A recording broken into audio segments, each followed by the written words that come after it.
Good morning. ప్రభువైన యేసుక్రీస్తు వారి పరిశుద్ధ నామములో అందరికీ శుభాలు.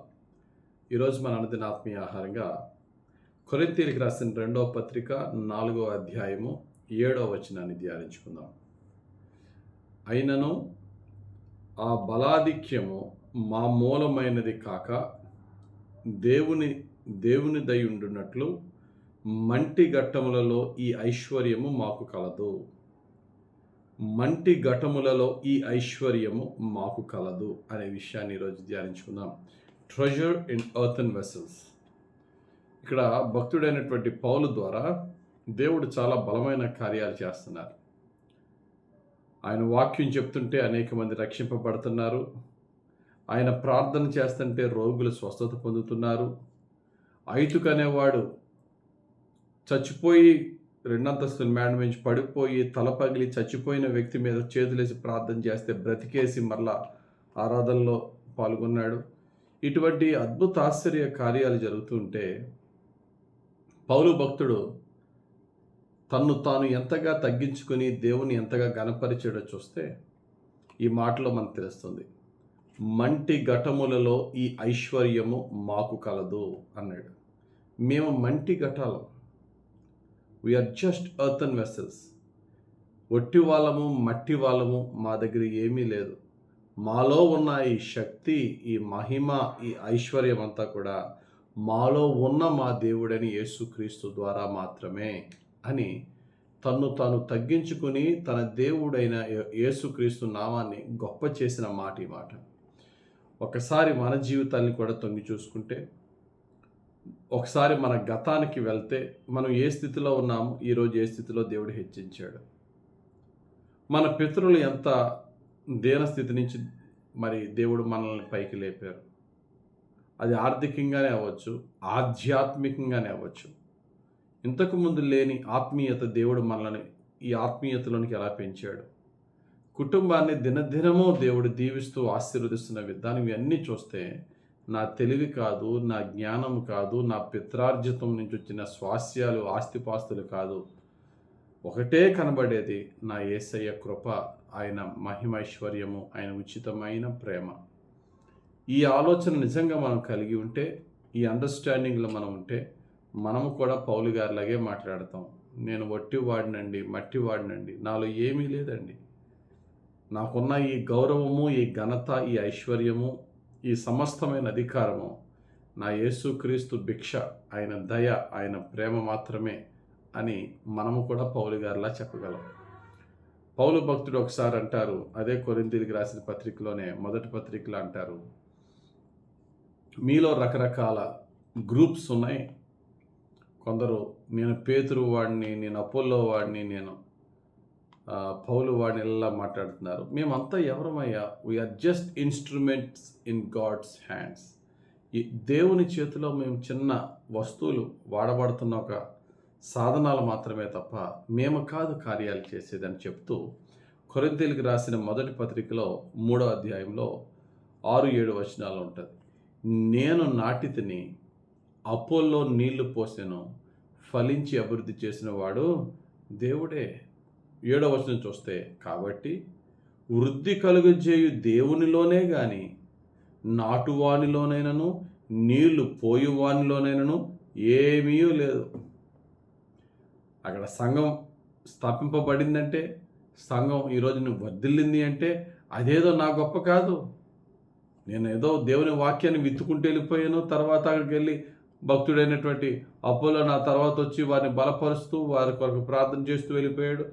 కానీ ఆ విత్తిన వాక్యము తర్వాత వచ్చి పరిచర్య చేసిన అపోలో పరిచర్య, అది ఫలించి వారిని రక్షణలో నడిపించి వారిని అక్కడ ఒక సంఘంగా నిలబెట్టిందంటే అది దేవుడే. విత్తువానిలో లేదు, నీళ్లు పోయేవానిలో లేదు, ఫలించి అభివృద్ధి చేసినంత ఆ ప్రభువే అనే సత్యాన్ని భక్తుడైనటువంటి పౌలు చెప్తున్నారు. ఈ మాటను మనం మన లైఫ్కి అప్లై చేసుకోవాలి. నువ్వు తెలివైన వాడు అవ్వచ్చు, తెలివైన దాని అవ్వచ్చు. నీ వాక్యం ఎంతోమంది చాలా బాగా చెప్తున్నారు సార్ అని చెప్పొచ్చు.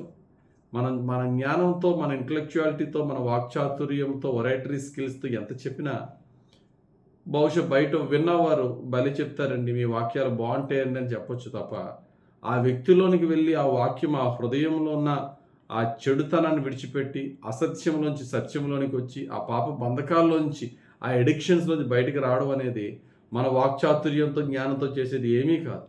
ఓన్లీ దేవుని పరిశుద్ధాత్మ మాత్రమే వాక్యం వింటూ ఉంటుండగా వారి హృదయంలో ప్రవేశించి వారి హృదయాల్ని వారి జీవితాల్ని మార్చేది. కాబట్టి ఆ క్రెడిట్ మనం తీసుకోవడానికి ఏ మాత్రమూ అర్హత లేదు. కొంతమంది మా సంఘాల్లో చాలామంది సాక్ష్యాలు చెప్తూ ఉంటారు, పాస్టర్ గారు మీ వాక్యం విని మందు మానేశానండి, మీ వాక్యం విని లంచాలు తీసుకోవడం మానేశానండి, చాలామంది ఉన్నారు. అప్పుడు నేను ఇంతగా గొప్పగా వాక్యం చెప్తున్నాను కాబట్టి ఇంతమంది మారిపోయారని నేను క్రెడిట్ తీసుకోవచ్చా?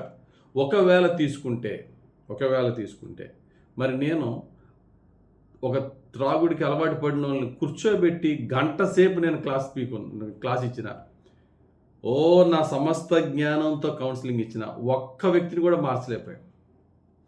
నా సొంత జ్ఞానంతో ఐ కెనాట్ చేంజ్ ఎనీవన్. నా సొంత వాక్చాతుర్యంతో నేను ఎన్ని ప్రయత్నం చేసినా మార్చలేకపోయినప్పుడు, వాక్యం ద్వారా మారిపోయినప్పుడు ఇక్కడ ఏం తీసుకోవాలంటే, నా జ్ఞానంతో నేను ఇచ్చిన కౌన్సిలింగ్తో ఎవరిని మార్చలేకపోయాను, కానీ నా నోటి నుండి వచ్చే దేవుని వాక్యం వారిని మార్చింది అంటే ఇట్స్ నాట్ మీ, నేను కాదు, దేవుని ఆత్మ కార్యం జరిగింది. అది గుర్తించాడు భక్తుడైన పౌలు. నాటిది నేనైనా, నీళ్లు పోసిన అప్పులైనా దాన్ని వృద్ధి కలుగజేసిన వాడి దేవుడే తప్ప మేము కాదు. కాబట్టి all credit, honour, prize, glory belongs to Jesus only, attribute to only to Jesus. యేసుక్రీస్తు ప్రభువుకు మాత్రమే ఆపాదించాలి. అందుకనే పౌలు అంటాడు, నేను ఒకవేళ అతిశయిస్తే ప్రభువులోనే అతిశయిస్తానంటాడు. కొరింథీయులకు రాసిన 2వ పత్రిక 10వ అధ్యాయం 17వ వచనం. అతిశయించువాడు ప్రభువునందే అతిశయింపవలెను తప్ప ఇంక ఎందులోనూ కూడా మనం క్రెడిట్ తీసుకోవడానికి లేదు. అది సువార్త విషయంలో అవనివ్వండి, ఉద్యోగంలో అవనివ్వండి, వ్యాపారంలో అవనండి. మనకన్నా తెలివైన వాళ్ళు వ్యాపారంలో, మనకన్నా తెలివైన వాళ్ళు ఉద్యోగంలో, మనకన్నా తక్కువ స్థితిలో ఉంటే మరి వారి తెలివి, వారి జ్ఞానం మనతో పోల్చుకుంటే ఎక్కువైనప్పుడు వారు మనకన్నా ఉన్న స్థితిలో ఉండాలి కదా. దేవుడే మనలను హెచ్చించే దేవుడు, ఒకరిని తగ్గించేవాడైనా హెచ్చించేవాడైనా. మంటి ఘట్టంలో ఈ ఐశ్వర్యము ఆయన ఇచ్చింది అనే సత్యాన్ని మనం గమనించినట్లయితే హృదయపూర్వకంగా దేవుని మహిమపరుస్తాం. ఈ యొక్క విషయాన్ని మనం ధ్యానిస్తున్నప్పుడు మన వ్యక్తిగత జీవితాలని చూసుకుందాం, మన ఫ్యామిలీస్ని చూసుకుందాం. దినదినము వృద్ధి చేస్తున్న దేవుడు. నా తెలివి, నా జ్ఞానంతో నేను నా కుటుంబాన్ని కాపాడుకోలేను. ఒకసారి బయటికి వెళ్ళామంటే క్షేమంగా ఇంటికి వస్తామని నువ్వు బెంజ్ కారులో వెళ్ళినా, ఇంకా ఖరీదైన కారులో వెళ్ళినా, నీకు ప్రయాణాల్లో నీకు క్షేమాన్ని నీ కారు కానీ, నీ బ్యాంక్ బ్యాలెన్స్ కానీ ఏది ఇవ్వలేదో దేవుడు మాత్రమే కాపాడువాడు. ఆయన కాపాడుతున్నాడు, పోషిస్తున్నాడు, సంరక్షిస్తున్నాడు, అర్హతకు మించిన గౌరవ మర్యాదలు ఇస్తున్నాడు. సమస్త ఘనత, మహిమ, ప్రభావం యేసే కలుగునుగాక. మనం ఎప్పుడు గుర్తుంచుకోవాలా, వీఆర్ జస్ట్ ఎర్తన్ వెసల్స్. మనము మంటి కొండల వంటి వారు. మట్టి ఘటాలమైన మనల్లో దేవుడు ఏమి నింపాడు? ఆయన ట్రెజర్ నింపాడు, ఆయన మహిమను నింపాడు, ఆయన ఐశ్వర్యాన్ని నింపాడు. కాబట్టి ఏ దేవుడైతే మనల్ని ఈ స్థితికి హెచ్చించాడో ఆ దేవుడిని కనపరుస్తాం, ఆ దేవుల్లోనే అతిశయిద్దాం. దేవుడు తన పరిశుద్ధ వాక్యం మన జీవితంలో ఫలింపజేయునుగాక. ఆమేన్. మహిమగల తండ్రి, ఈరోజు మీరు ఇచ్చిన వాక్యం బట్టి స్తోత్రాలు.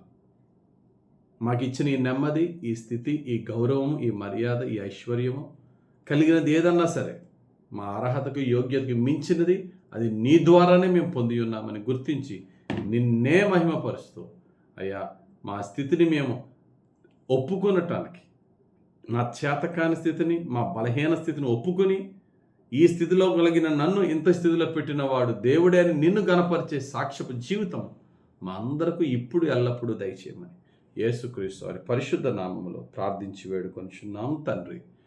ఆమెన్. తండ్రి యొక్కయు, కుమారుని యొక్కయు, పరిశుద్ధాత్మ దేవుని అభిషేకం హెచ్చుగా మనపై దిగి వచ్చి మన జీవితకాలం అంతా యేసుక్రీస్తు నామ మహిమార్థంగా పరిశుద్ధాత్ముడు మనల్ని నడిపించి జీవింపజేయను గాక. ఆమెన్. God bless you.